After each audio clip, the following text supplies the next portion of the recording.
Balapur police station अंतर्गत पारस गावातून अंकित प्रकाश इंदोरे वय 22 वर्ष या युवकाकडून बाळापूर पोलिसांनी एक देशी पिस्टल व राऊंड व सोबत 14 किलो गांजा जप्त केला। बाळापूर पोलीस स्टेशनचे पोलीस निरीक्षक अनिल जुमळे यांना गोपनीय माहिती मिळाली की पारस येथे राहणारे अंकित प्रकाश इंदोरे हा त्याचे राहते घरी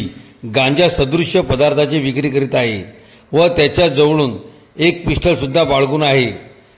तरी अशा बातमीवरून 2 पंचासमक्ष अनिल जुमळे यांनी त्यांच्या संपूर्ण टीम सोबत अंकित इंदोरे यांचे राहते घरी घर झडती घेतली असता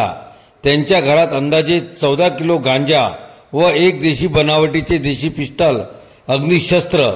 व एक राऊंड असा एकूण 4,50,000 रुपयाचा मुद्देमाल मिळून आल्याने तो जप्त करण्यात आला व प्रचलित कायदा कलम अंतर्गत गुन्हा दाखल करून सदर इसमास अटक करण्यात आली। ही कारवाई पोलीस अधीक्षक बच्चन सिंह,